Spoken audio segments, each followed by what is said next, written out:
Propaganda e Negócios. Apoio ESPM. Quem faz, transforma. Olá, hoje eu estou aqui na exposição Ícones que Marcam, que mostra uma coleção de mais de 250 ícones que fizeram parte da história da propaganda brasileira. Imagens que certamente marcaram muito a minha vida e a vida de todos vocês. Até já! A pós-graduação à distância ESPM foi criada para oferecer educação inovadora independente de barreiras geográficas e temporais e para democratizar o acesso ao conhecimento. As disciplinas são apoiadas por webconferências, além de encontros presenciais semestrais com importantes profissionais do mercado. E, ao transformar conhecimento em novas oportunidades, forma líderes com o DNA ESPM. Pós-graduação à distância ESPM. Conecte-se com o futuro. ESPM. Quem faz, transforma.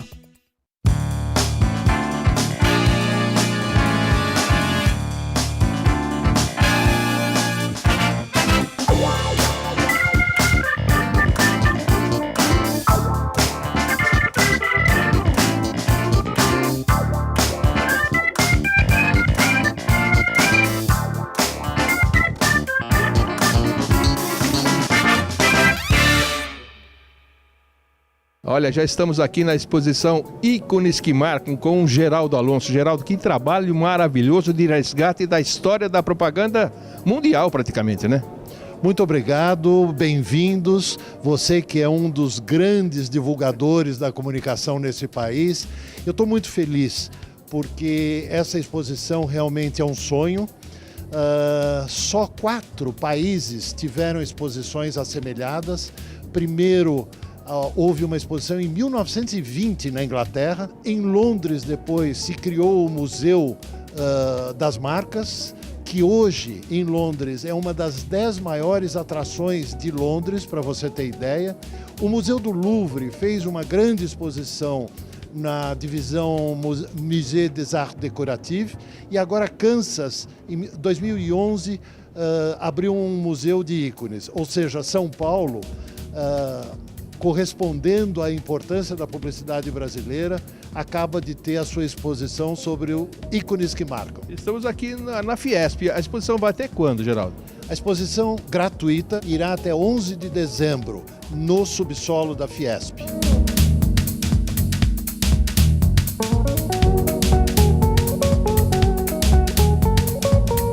Estou agora com Nelson Gomes, um dos grandes responsáveis por essa exposição.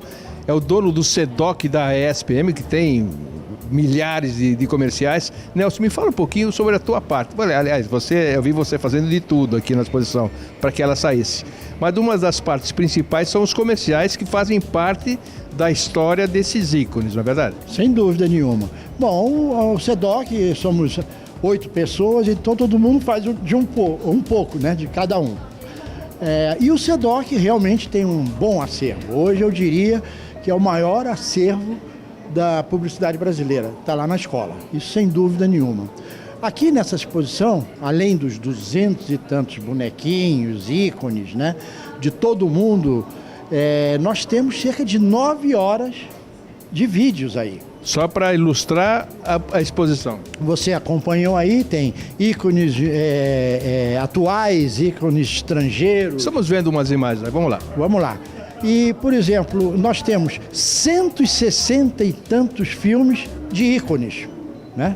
Pesquisados e catalogados dessa forma. Internacionais, brasileiros, atuais, clássicos. Vocês estão vendo aí que é completa a pesquisa. E outra coisa também, nós temos alguns cases, né, como a Galinha Azul, que foi um... Histórico. Já é hora de dormir.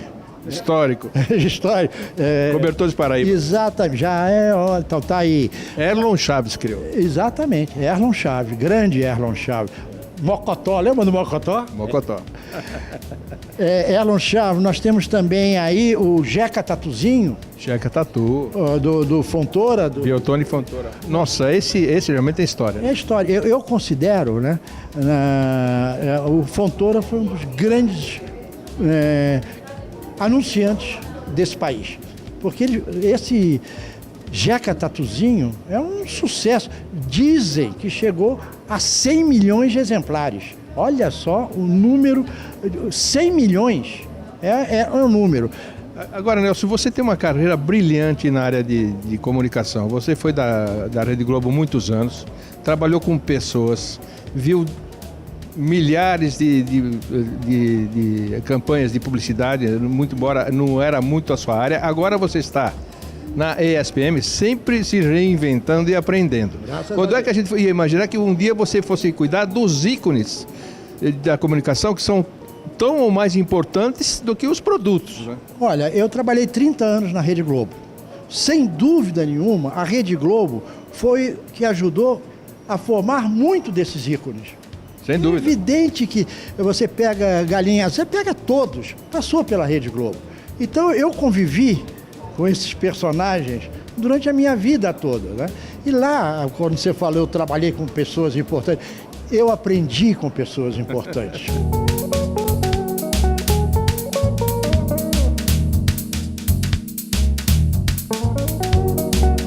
Estava vendo ali a turminha brava da Bardal, quer dizer, algumas coisas, pouca coisa, que a gente pode exemplificar como uma coisa que marcou uma geração inteira, da década de 60. Agora, vocês têm monitores para explicar um por um, porque gente da minha idade vai lembrar do Bardal aqui que eu falei, mas os mais novos têm coisas para explicar também, principalmente a história, não é isso? Exato, temos monitores, mas antes eu gostaria de relembrar o seguinte. Foram 2 colecionadores que têm no seu acervo mais de 200 ícones.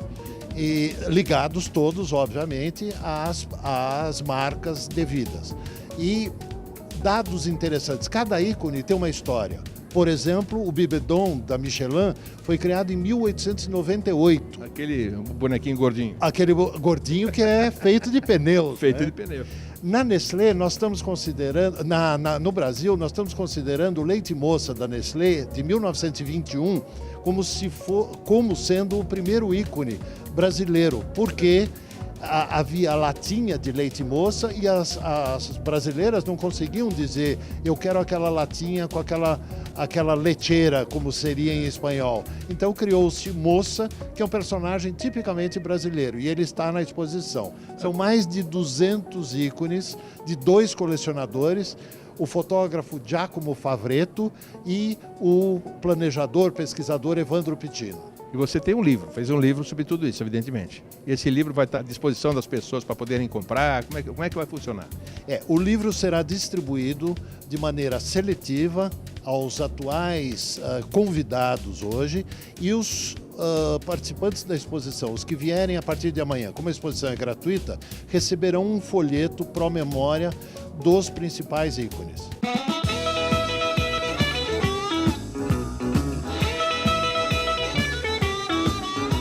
Olha, um dos participantes dessa ótima exposição e faz parte do livro também, Evandro Pittino, que é um dos colecionadores, né, Evandro? Isso mesmo. Eu sempre trabalhei com propaganda, pesquisa de mercado, planejamento e acabei participando como profissional, não como criador, da história de vários personagens.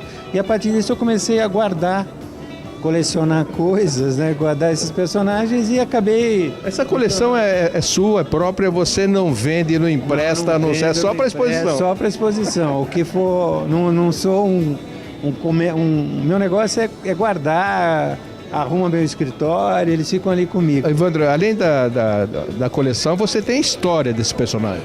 Porque a partir do momento em que foi decidido o livro, a ideia do Giacomo, de fazer as fotos, nós começamos a levantar informações sobre os personagens de uma maneira geral e sobre alguns em particular. Então a gente acabou se defrontando com um certo vazio, tanto de bibliografia, quer dizer, tanto no Brasil como nos Estados Unidos ou na Europa, tem muita pouca coisa publicada sobre isso. Então a gente procurou dar uma sistematizada, definir... Bacana, né? Agora temos um livro com todos esses... todos os livros. No livro, então, a gente vai ter uma parte introdutória que faz dá um panorama teórico, vamos dizer assim, e depois as fotos. E também a gente acabou recolhendo a história de uma série deles. Por exemplo? Por exemplo, do Lolo. O Lolo é um chocolate da Nestlé Ele... Aliás, quem criou o Lolo está aqui. Acabou de passar pela gente. O Lolo, que é o Fefeu, ele que teve a ideia original do Lolo. Então, o Lolo, ele foi... Na verdade, quando a Nestlé resolveu lançar o Lolo, tinha que explicar o produto até para ser bom. Mas o Lolo é uma coisa, o Cri, que depois chamou Crunch, é outra, o Galac é outra. Então, os criativos, eles tiveram a ideia de... Então, era próprio... O produto saía da embalagem, começava a andar, ia se animando e mostrando o processo de formação do produto. Aí esse personagem, ele foi se desenvolvendo, ele foi ganhando corpo, foi ganhando forma, até se transformar no personagem Lolo. Ele Hoje está bem mais evoluído, evidentemente, em 3D, essas coisas.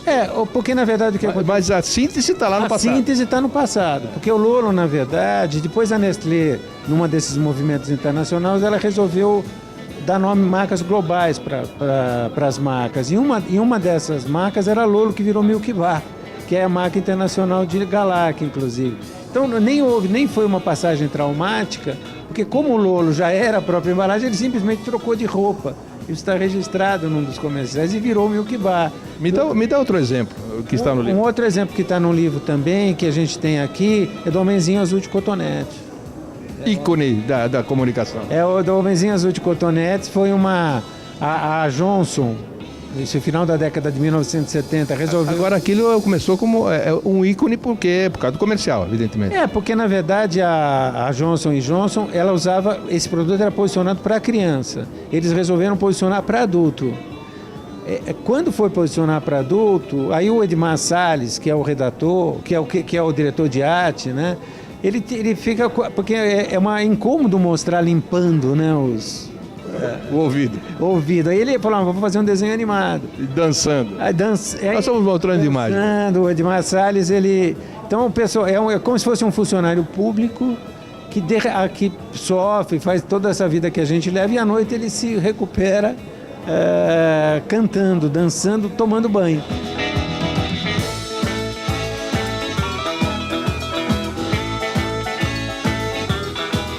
Passeando por essa exposição, eu encontrei aqui o Fefeu. O Fefeu foi o criador do boneco Lolo. É isso mesmo? Foi eu. Hoje é Milk Bar, né? Mas começou como Lolo. Uma repaginação. Repaginação. Mas a minha vida profissional, eu animei muita coisa. Animei a Galinha Azul. Né? Eu animei o Quick. O Coelhinho. Né? É o Coelhinho, né? O Coelhinho, Eu animei o Quick. Nós temos imagens aí. E... é uma coisa que eu gostava muito. Fora a animação, eu sempre me dei bem com jingles, né? Tenho uma formação de música, então... É um artista completo. São vários anos de propaganda. Agora, como é que surgiu o Lolo, o boneco do Lolo? Foi uma encomenda do cliente ou ele tinha um problema e você resolveu? Não. Isso foi... existiu o produto Lolo, que era um chocolate para criança. E daí, a Nestlé queria que fosse uma coisa diferente. Eu pensei em animar e aí ele virou um personagem. O chocolatinho virou um personagem. E você imaginou que ia ficar tão famoso assim? Rapaz. Sabe que o Lolo chegou a ter o maior recall da propaganda brasileira. 73% na época do lançamento. Mas o melhor foi que quando pediram para matar o Lolo e criar o Milk Bar, que é a barrinha de chocolate. Eu transformei o Lolo em Milk Bar e continuou a mesma coisa. Continuei fazendo jingle com ele, continuo até hoje, né? Às vezes a gente está diante de um personagem, de um produto e não sabe quem criou. Esse aqui fez o Lolo, Fefeu, grande Fefeu.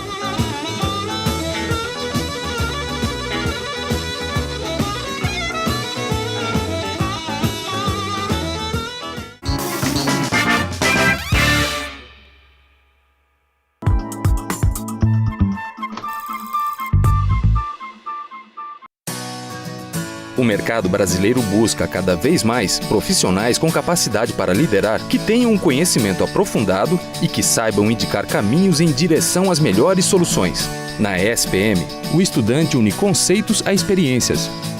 Os professores atuantes no mercado o ajudam a desenvolver um pensamento analítico, inovador e criativo, necessário aos líderes de sucesso. Além disso, os estudantes da pós-ESPM se relacionam com colegas que são executivos das melhores empresas do país. Tem portas abertas para expandir o network e se destacar no mundo dos negócios. Tudo isso combinado para formar profissionais com o DNA ESPM, visão inovadora que soma conhecimentos técnicos e práticos a marketing, gestão e empreendedorismo.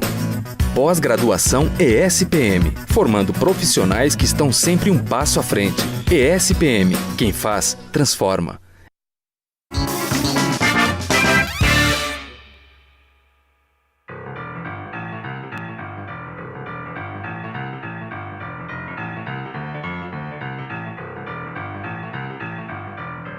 Essa exposição tem 2 colecionadores. Todo colecionador é meio maluco, né? Um deles é Giacomo Favretto. Giacomo, que bacana. Desde quando você coleciona essa área aqui de clássicos internacionais, esses bonecos lindos aí? Olha, já faz uns 20 anos que coleciono isso. Começou de brincadeira e veio aumentando. Ainda quando comprei muita coisa, ainda quando ninguém prestava muita atenção nisso, e a coisa veio aumentando. Quando eu falo colecionador todo meio doido, porque também você sabe disso, eu coleciono jingles, tenho 7.000 jingles, e tenho um ciúme imenso dos meus jingles. Agora, você aos poucos foi comprando, hoje tem um valor, além do sentimental, que é o seu sentimento, né, de adorar esse material seu, tem um valor financeiro, não tem? Tem, mas aqui ainda não é muito... Não estabeleceram um patamar de valor aqui. Tem umas coisas raras, Agora, dessa coleção toda tua, quais são os mais raros? Olha, aqui nessa sala tem o Magic Chef, tem o Hot Point, e tem onde tudo começou, que são 2 bonequinhos da minha infância, que é o Calimero e o Angelino. Eu estou vendo alguma coisa do Alka-Seltzer também, que é um personagem famoso. É famoso.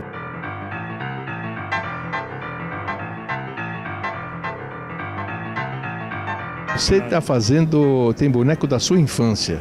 Sim. Quantos anos tem aquele boneco? Qual é a história dele, daquele que começou na sua infância? Como começou? Eu sou italiano. Eu vivi parte da minha infância e juventude na Itália. E lá a propaganda era diferente do que aqui. Por exemplo, a gente tinha televisão, mas era uma televisão estatal. A gente não tinha propaganda na televisão, só tinha um espaço de 30 minutos chamado Carosello, que era às 9 horas da noite, ou 8h30, 9 horas da noite, e depois disso as crianças iam dormir. E o que acontece? Esses 30 minutos era dividido em 5 anúncios. E ninguém podia falar diretamente do produto. Então, o pessoal criava situações, criava personagens para marcar a vida marcar produto. Entende? Aqui, na hora de dormir, tem aquele, deve estar aqui na exposição, o menininho dos cobertores Paraíba, né? Tá aqui. É mais ou menos a mesma história, só que lá era um problema mais sério, né? Não podia fazer propaganda, assim, alguma coisa? Não podia falar do nome do, como se diz? Do anunciante, do produto, porque era uma TV estatal. Era uma TV estatal e tinha regras. Então, vamos dizer o seguinte, eu acho que era só 10 segundos que você podia falar o produto. E os publicitários inventavam esses ícones para marcar e pegar as crianças, como pegou você, né? Claro. Aquela sua paixão infantil que você tem a coleção até hoje. Vou dar uma voltinha aqui, vamos ver mais coisas. Giacomo, que é um dos colecionadores aqui da Ícones que Marcam.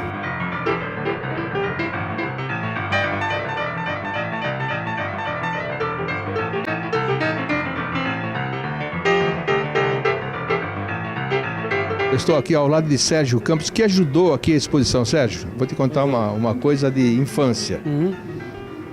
Eu era louco pelo tal do gigante Amaral que vinha dentro das cestas de Natal Amaral, né? Só que meu pai não tinha dinheiro para comprar a cesta, eu tinha um vizinho rico, um molequinho lá que tinha o boneco. E eu era louco pelo... Por que esses bonecos têm tanta atração nas crianças? Olha, o gigante Amaral foi uma ideia genial de um empresário nos anos 60 chamado Rui Amaral. Que na época, nos anos 60, era muito popular as cestas de Natal. Então ele resolveu dar uma turbinada nessa ideia da cesta de Natal. Então ele criou 5 cestas diferentes, cada uma vinha com vinhos, figo seco, uva passa e também brinquedos, né? E ele encomendou para a Estrela, que era o maior fabricante brasileiro da época, alguns brinquedos. Aliás, vai fazer 80 anos o ano que vem. Exatamente. Então ele encomendou alguns brinquedos exclusivos que só vinham nas cestas Amaral. Um deles era o gigante Amaral.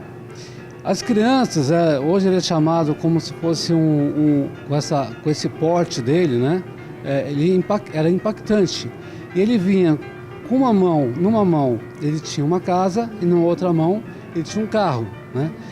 E a ideia era justamente essa, no final do ano, depois que as pessoas tivessem comprado a cesta e pagado a prestações, né? Tinha essa facilidade, né? Que coisa história, hein? Exatamente.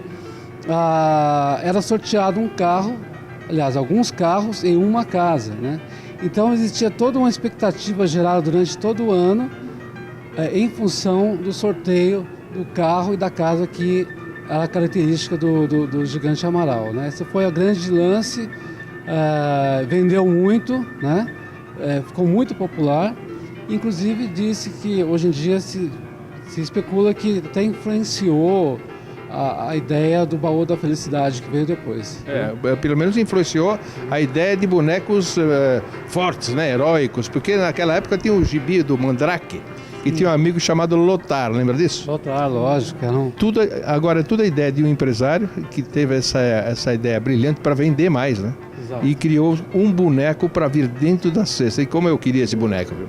Então, isso é interessante porque ele conseguiu, né, fazer com que esse boneco, né, ficasse no imaginário infantil, né? Que as crianças viam ele como um herói, né?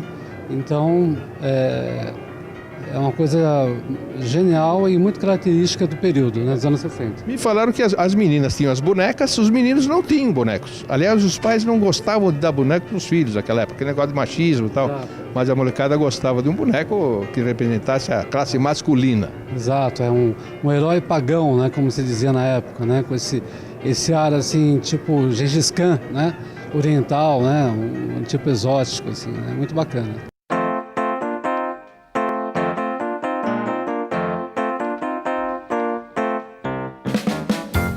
Agora, esse trabalho de pesquisa com os colecionadores, obviamente, durou anos. Quanto tempo você demorou para pensar nesse espetáculo que nós estamos vendo aqui? Eu estou maravilhado com tudo isso. Até o dia de hoje sair tudo planejado direitinho. Quanto tempo levou?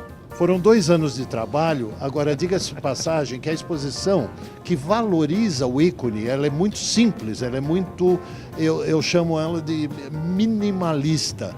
Todavia, tem um trabalho por trás de resgate da história, e uma das coisas que a gente faz questão de colocar nos painéis é que os dados sobre esses ícones são muito etéreos, poucas pessoas têm informação. Então, o Instituto Cultural da SPM acredita que com essa exposição, com a exposição virtual que a partir de amanhã estará disponível no nosso site, ela trará o estímulo para que as pessoas, os interessados, passem a estudar, a guardar ícones que hoje têm um valor histórico extraordinário. Maravilha. Nós vamos dar uma passeada na exposição. Agora você venha para cá porque vale a pena. Vou dar um passeio. Até já.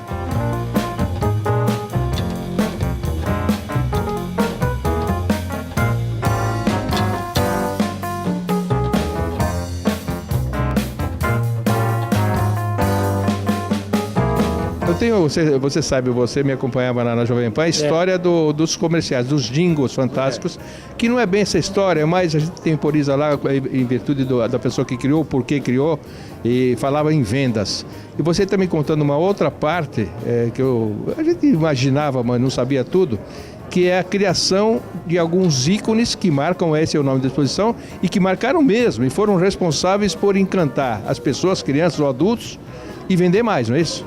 Exatamente. A ideia, porque na verdade o cliente nunca, ele me faz um personagem aí. Normalmente o cliente tem um problema de comunicação e a solução mais adequada para aquele problema de comunicação é usar um personagem, por razões diversas. É muito raro o cliente pedir aí um personagem desse, olha, tá vendo, ele passa por todas aquele liquidificador que uma campanha passa, apresenta 3, testa e tudo, então eles passam por tudo isso. Então um personagem, na verdade, eles não têm nenhum compromisso com a posteridade. Eles permanecem, os que permanecem é porque ele se mostrou adequado para aquela história. Também o anunciante não falou, vou usar isso a vida inteira. Então, mas muitos ficaram. O boneco da Michelin, por exemplo. O boneco da Michelin é o personagem, vamos dizer assim, mais antigo, é do século XIX. O próprio Cotonetes, todos esses clássicos, eles acabaram ficando. E o caso específico de Jingo, um que é muito ligado ao Jingo é do Cobertores Paraíba, que a gente tem também o caso. É o bonequinho, né? É o bonequinho do Cobertores Paraíba e ele está muito marcado pela trilha, né? Que é a trilha do Erlon Chaves, e que depois foi animado e tudo, então é outra história. Se não me engano foi César Mêmolo, o animador. O animador foi o César Mêmolo, mas já foi um período posterior, porque quando ele foi criado, ele era ainda slide. Aí quando o Boni foi para uma agência chamada Multi, de propaganda, ele teve a ideia, ele e o Jorge Adib, né? Eles tiveram a ideia então de vamos animar o personagem. Tá? Foi feita a primeira vez, foi feita a animação. Olha, ele está falando do Boni. Há quantos anos o Boni devia ser um jovem, né? O Boni ele era antes da Globo, era Multipropaganda, uma agência que marcou época aí. E quem trabalhava lá também era o Léo Agnelli. Foi o Léo Agnelli que fez, que acompanhou toda a transformação então desse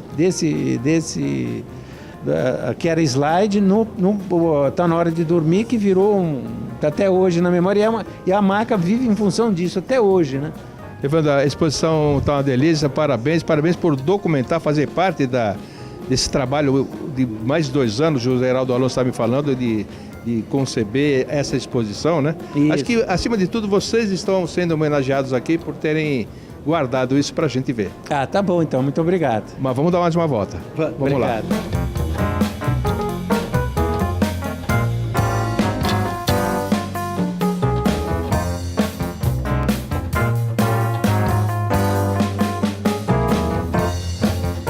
Quando vi o Gigante Amaral aqui, quase tremi. Eu vi você lá gravando. E outra coisa, você, por exemplo, você se lembra da Rodox, da Baratinha? Quem não lembra, temos imagem também. O que aconteceu com a Rodox? Quando a Baratinha dizia assim, Rodox, não. As pessoas se encantavam pela Baratinha. Ou seja, o ícone, seja ele humano ou seja ele uma criação formada por publicitário, emociona. Emociona. Essa campanha eu faço questão, mostre a galinha azul. O que essa galinha, ela saiu no Playboy, fazendo pose sensual. Você tem o comercial, nós temos o comercial. Tem o comercial, né? Então é o seguinte, quer dizer, tudo isso está dentro está dentro aqui. Nunca, você falou do que ficou emocionado com o Gigante Amaral. Pois é, te emocionou. E você tinha quantos anos? Eu tinha acho que 5 anos de idade. Então, e até hoje você se lembra. Então você veja a importância que o que esses bichinhos, esses bonequinhos mexem com a gente. Os mamíferos recentes da Parmalat. Tá aí também, você viu também, tá aí, você deve ter gravado. Então essa coisa é emocionante. Ou seja, nós temos aqui as 2 pessoas que colecionaram isso. E a ESPM, através de Geraldo Alonso, você, toda a equipe lá, estão de parabéns, né? Porque essa exposição e esse livro, principalmente, vai marcar não só uma fase da comunicação brasileira, mas de muitos anos também. Sem dúvida. Por exemplo, o livro, né, é uma coisa que fica. Quer dizer, nossos estudantes vão tomar conhecimento de uma coisa que eles não têm ideia, não sabem. E o livro é um documento que fica para sempre, graças a Deus, né? Livro é para sempre, né? E isso nos dá muito prazer, quer dizer, não é uma das missões do Instituto Cultural. E da própria SPM. Sem dúvida. Cultura nenhuma, ensinar as pessoas. Mas eu estou falando do Instituto Cultural como uma parte que resgata, como você já conhece, o Almanac Lemmert, as partituras antes do rádio, quer dizer, essas coisas que não tem, no Brasil não tinha esse registro. E a escola está registrando isso para várias gerações. Nelson Gomes, um craque em comunicação. Obrigado, Nelson. Obrigadão, querido. E parabéns pelo trabalho.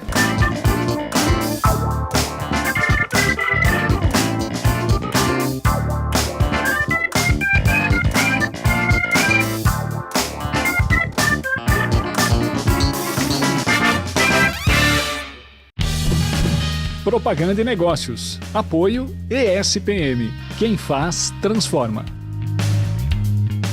A pós-graduação à distância ESPM foi criada para oferecer educação inovadora independente de barreiras geográficas e temporais e para democratizar o acesso ao conhecimento. As disciplinas são apoiadas por webconferências, além de encontros presenciais semestrais com importantes profissionais do mercado. E, ao transformar conhecimento em novas oportunidades, forma líderes com o DNA ESPM. Pós-graduação à distância ESPM. Conecte-se com o futuro. ESPM. Quem faz, transforma.